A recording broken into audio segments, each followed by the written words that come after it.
Hello, this is Matt on the Moon Lambo channel. XRP and the XRP Ledger is being used effectively to save cryptocurrencies that very well may otherwise fail. This is true with Bitcoin. Where's the best place to move your Bitcoin? The XRP Ledger. We've talked about that before, right? What about Ethereum, though? Historically, Ethereum's been pretty damn slow. Well, look at this headline from the Daily Hodl. Ripple begins push to bring Ethereum-compatible sidechain to XRP Ledger. And I'll tell you here at the outset of the video, this is why this is such a big deal. It's good for the Ethereum ecosystem as well as for XRP holders. You're talking about having the smart contract functionality of Ethereum, but without any of the scaling issues, with the blazing speed, low energy consumption, practically free transactions, all of that stuff. And it's a real thing that exists today on a testnet. But before going further, I do want to be clear. I do not have a financial background of any kind. I am not offering financial advice, and you definitely should not buy or sell anything because of anything I say or write. I'm just an enthusiast who enjoys making YouTube videos about crypto-related topics, but just as a hobby and just for fun. Now, look, I know the Bitcoin maxis out there don't want to hear it, but the best way to have your Bitcoin move is on the XRP Ledger today. And it's so crazy to me because, look, they're pushing for Lightning Network, which is a centralized solution anyway. When you have Spend the Bits, you guys are familiar with Spend the Bits at this point. We've talked about it a number of times. I'm not going to spend a bunch of time on this, but it's a platform that was created. There's a developer who looked into what it would mean developing to help move Bitcoin using the Lightning Network and realized that there are too many problems that might not ever actually work in a way that it would need to be functionally useful the world over. And so we found other technology live today that could solve the problem he wanted to solve. It's the XRP Ledger. You can tokenize Bitcoin, put it on there, move it around. Bam, problem's already solved. And here's the funny thing about this. Whether you use Lightning Network or whether you use the XRP Ledger to help move the Bitcoin, those will be effectively, from the position of Bitcoin, you could consider either of those layer 2 technologies. Now, I understand the XRP Ledger, of course, it's its own layer 1, but I'm just saying, if you're using additional technology on top of the Bitcoin blockchain to help move that Bitcoin, that's effectively a layer 2, right? So either way, the point being that Bitcoin needs help if you want to move it fast. And we have tech that already works to do this, and then, which is the XRP Ledger, then you have tech that might work at some point in the future, but some people don't think it ever will, and that would be Lightning Network. And it's just so fascinating. I mean, people have the Bitcoin maxis don't ever want to use the XRP Ledger for that, right? Of course they don't, even though it works today, because they're threatened by it. It's blazing fast, because what the hell do you need Bitcoin for if XRP is instantaneously settling? They are, I think a lot of them genuinely are threatened for it. They don't want to use technology that has a native cryptocurrency attached to it to help Bitcoin. So instead, they're setting up payment channels with Lightning Network and having trouble with it. I'm so glad we just don't have these issues with XRP. We do not. XRP has just worked as intended from day one with almost zero hiccups in the roughly decade that it's been live. There's been almost zero hiccups whatsoever. And that's why, like, from the many people's perspectives, like, XRP is boring only in that there isn't drama around it because the technology just works. You don't need to have a bunch of forks happen. There's been like 3 forks ever on the XRP Ledger. And part of the reason is because, yes, the technology just works. You're not arguing about block size or something like that. But also because there's a beautifully functioning amendment process that makes changes possible when necessary. If you just want to kind of evolve it, and there has been involvement. So there's not a whole lot of need to like fork XRP. But then when you come to like Ethereum, it's not just Bitcoin that's having trouble. A lot of these, especially older blockchains, the technology is just not sufficient, but they are already like quote unquote adopted to whatever degree. And so if you could just kind of pair up the best of both worlds, what's going on with Ethereum and XRP, my gosh, like spaghetti and meatball, or perhaps you prefer analogy, lamb and tuna fish. Anybody know what that's from? But look at this. So here's what my fellow XRP YouTuber, Crypto Eddie, had to say. Sit down, hang on. This is the moment that the XRP Ledger is taken serious. Hello, smart contracts.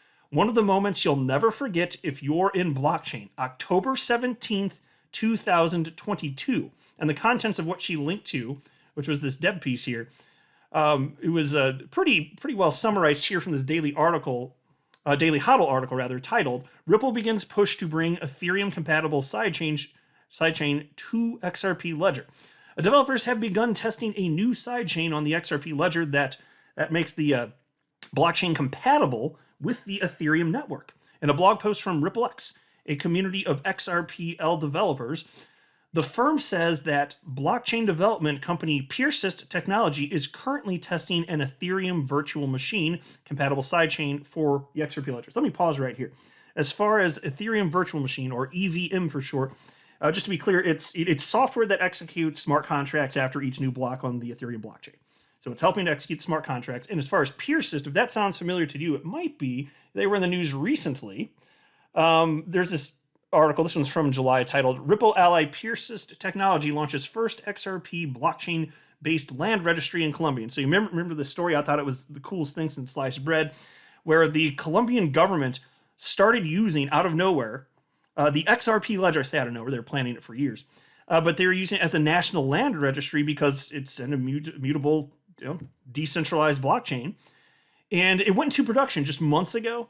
Unfortunately, there was a power change in Colombia regarding their government, and then the new people in power, for whatever their own reasons are, and it may just be purely control, they don't like decentralized systems, I guess, and they want to be able to change documents. They don't want that transparency. They went ahead and killed the thing right after it went into production.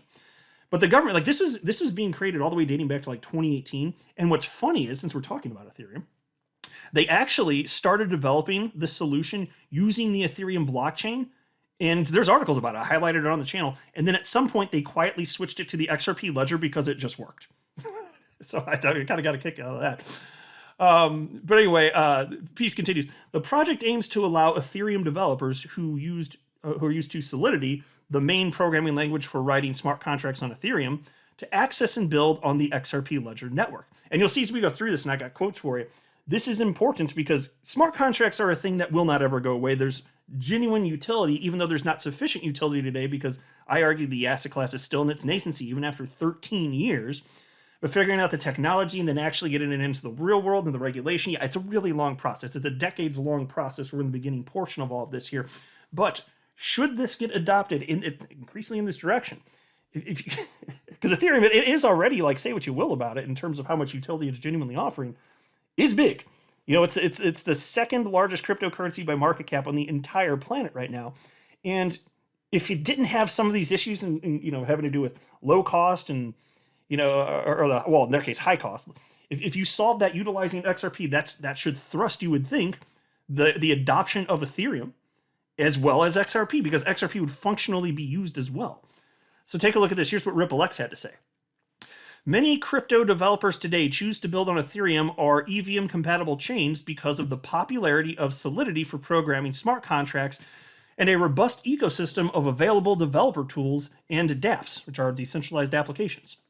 On the other hand, the XRP Ledger appeals to developers because of its speed, low cost, sustainability, and other features. However, making the XRP Ledger EVM compatible could undermine its efficiency, scalability, and security. So instead of forcing developers to choose between chains, Peersyst and Ripple partnered to create an EVM sidechain connected to the main XRP Ledger. End quote. Okay, so, and I remember seeing David Schwartz, Ripple CTO, co-creator of the XRP Ledger, talk about this, the trade-offs when it comes to developing a new blockchain. And he noted, and not that I have all the specifics committed to memory, but I saw him on more than one occasion speak publicly about this. And he noted, look, there are trade-offs. If you want certain attributes from a cryptocurrency, whether it's speed, practically free transactions, low power consumption, if you want that, versus if you want to have native layer 1 smart contract functionality, you're not going to be able to design something that has literally everything and not something that's all things for all people, because there will always be trade-offs here. And so that's why, upon the creation of XRP dating back to a decade ago, these are actually some of the thoughts that were going on in David Schwartz's mind. He's publicly talked about this stuff. And so there's a reason that they didn't go the smart contract route. They were trying to make a better version of Bitcoin that's better for payments. And they didn't even have a specific use case in mind, but David Schwartz has publicly stated they were just trying to make a better version of Bitcoin, and that's something that could, generally speaking, just kind of be used in the realm of payments effectively, which it certainly is today. But it can't be all things to all people. So here, with this new technology, it kind of solved the problem. You get the best of both worlds. That's the point here. Piece continues. According to RippleX, the project will conclude with a permissionless EVM sidechain and bridge available on the XRP Ledger mainnet slated to follow. So here's another quote. This is from Peersyst. We can now unlock the full potential of decentralized finance in XRP Ledger. A new world of possibilities is unlocked for XRP thanks to the sidechain with EVM. The EVM sidechain uses XRP as its native token. Just pause note here again. This is why this would be so fantastic if this really ends up getting adopted. XRP is used here, okay? And if it's used for the largest smart contract platform on the entire planet, especially if it stays that way, because I've been concerned. Look, I'm pro Bitcoin and pro ETH. I've held like ETH's the first cryptocurrency I ever bought, by the way, on November 10th of 2017. That is the first crypto I ever bought. I still hold ETH, and I want these things to succeed, but I know that most cryptocurrencies will fail, and I have been concerned all of these years in terms of what is the opportunity for sufficient scalability, and never know for sure. So I'm just kind of monitoring the space just like everybody else is. But wouldn't it be funny if this is the solution and XRP and the XRP Ledger was a dramatic piece of this? And look, there are other things that are being attempted here. I've seen claims of, if you use a blend of a sharding along with, Ethereum now in proof of stake, that you could in theory have up to like 100,000 transactions per second. Okay, that would be X number of years away based on what I've seen, if it even happens. It's another pie. Is it a pie in the sky thing? Is it realistic? I can't speak to that. I'm not a developer. But I've been hearing the same crap about Lightning Network has infinity transactions effectively. I'm like, okay, yeah, except for it doesn't work. Not if you're trying to engage in a transaction that's worth more than about $200.